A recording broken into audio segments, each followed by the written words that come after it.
Presented by Tri-State Audi. Visit your Tri-State area Audi dealer today. Tonight in Memphis, Karl Anthony Towns, second triple-double as a Knick. Fifth of his career, goes for 20, 11, and 11. Memphis got within 3 after being down by 22 in the first half, but the Knicks prevail. Cat with his 10th assist to OG Anunoby. Anunoby had a team-high 25, and the Knicks prevail over Memphis, snapping their 3-game losing streak, 130 to 119. Great to have you with us here from our Delta Embassy Studios. Bill Pito along with Alan Hahn and Wally Zerbiak. No Jalen Brunson, no Deuce McBride. Mitchell Robinson sitting out the second of a back-to-back. The Knicks seem to be pretty much in control. They never trailed, but Memphis did get within 3. A little bit nervous there in the third quarter, but you got the sense the Knicks were just playing with them most of the game. They had their way most of the night here. And they were managing minutes tonight as well, with Josh Hart playing only 25 minutes. Karl Anthony Towns really didn't play a lot in that second half at all until he got in later in the game and made sure he got to that triple-double. But, you know, it was a lot of minutes for OG Anunoby, who had a good game, got himself untracked. And Mikal Bridges, we were wondering who would step up, right, offensively with no Jalen Brunson. And the answer is pretty much everybody. Yeah, that was a good thing. The offense was outstanding. You mentioned in the first quarter, 48 points to start the first quarter. Shot like 85% from the first quarter, only missed 2 shots. So they got off to a really good start. And, hey, you just got to bank wins however you get them. They need wins.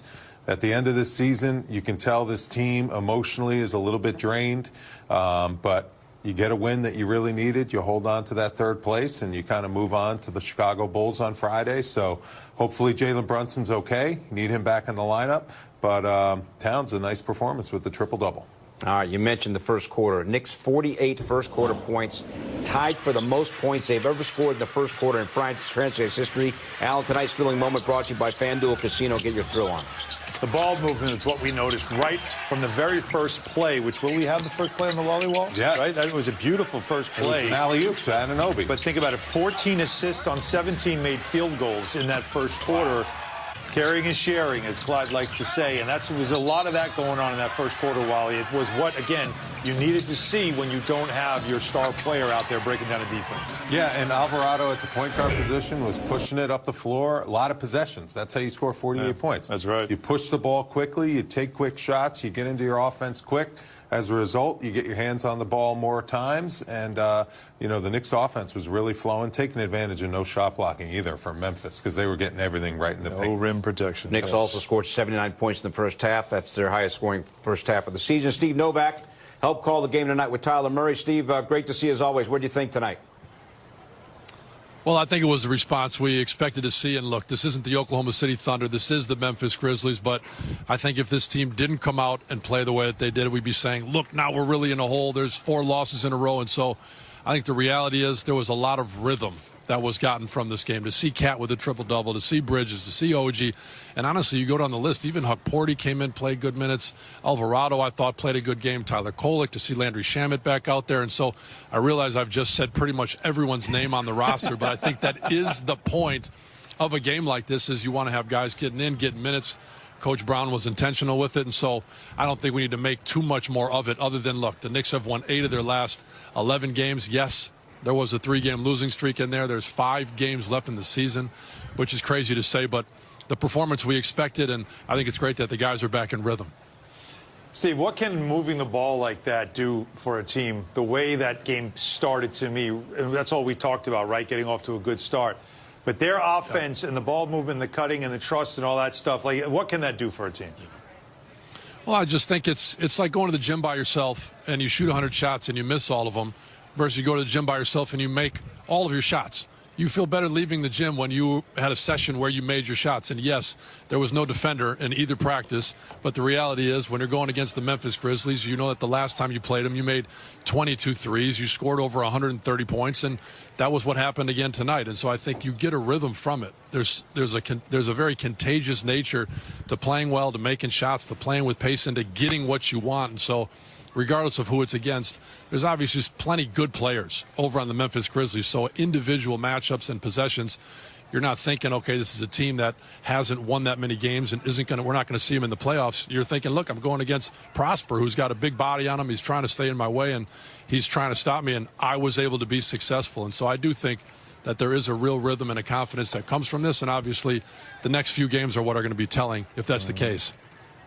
Steve, what are your thoughts on Karl Anthony Towns? Point center, pretty much. Knicks were running through the offense through him, 48 points in that first quarter, and he had his hands on the ball a lot. What were your thoughts on his play tonight?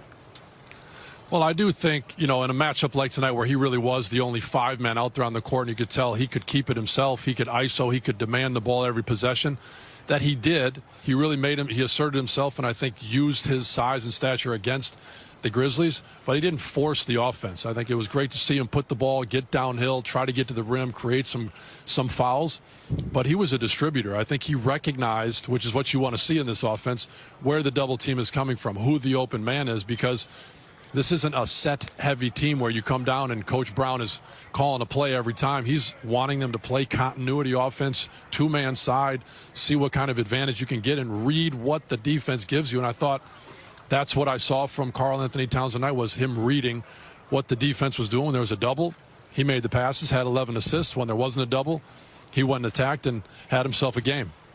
Steve, thanks so much. Do you have any parting shots or words for Wally? I just want to know if I get any credit for this win. I was getting blamed for those last Finally, three losses, and yes. Wally was. I mean, we were talking about it. Way to end the season on a win. I love it. And what do you think?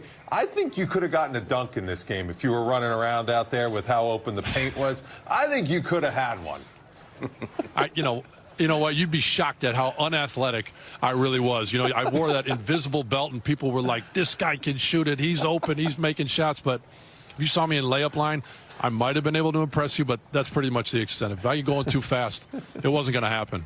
All right. Listen, when you're a specialist, you just focus on what you do the best, and that's exactly what you did in your career. So, hey, great to have you on the MSG Network this season, part of the family. We had a lot of fun, Steve. Hope you enjoy the off season. Okay. Sounds good. I'll be around. I'll see you guys soon. All right, Steve Novak, his last game working here on MSG Network, right. and got to he's get been that a golf lot of game fun. ready. he's got a lot of playoff games to attend here in New York first. That's right. All right. That's what he's Meantime, guys, we're talking Karl Anthony Towns. We mentioned 2011 and 11. His fifth career triple-double, second as a Knick. Breathe like a winner, presented by Blue Air. Made the most, Allen. Didn't play a ton of minutes, especially in the second half. Yeah, didn't have to breathe too heavy in this game, did he? Because he didn't have to play a lot of minutes. Played under 30 minutes in this game. You saw in the second half, they really managed it. He only played 4 minutes in the third quarter. I mean, we said this at the beginning of the game. My stat to watch was 6'9", which is the tallest players that Memphis had in this game. That was a good one. And it just showed early on. He knew he could attack the rim when he wanted to. He could also see, look at these finishes. And he could see over defenses to become a facilitator at the top of the offense. That was a huge part of it as well. I'm just checking if you're doing your research. How many turnovers did he have? He had 7. Okay, he's doing his research. When you have Good job. when you have the ball in your hands a lot, I'm cool that with can it. happen. He's trying to create stuff, no problem. Overall, though, 19 turnovers for the Knicks. That was not good. Not good. Yeah. You miss Jalen Brunson a little bit. He organizes the offense. He takes care of the basketball. That's one of the things. Yeah, let's not make the mistake of this looked good without Jalen Brunson. Let's not make that mistake. 100%. Let's notice that they can function without Jalen Brunson, but it's a lot harder without him. Exactly. And you're also going up against a Grizzlies team that the tallest guy was 6'9". Right. So when you needed a bucket, just go to the basket. And Mikal Bridges helped the offense. First 20-point game since March 1st, so maybe the first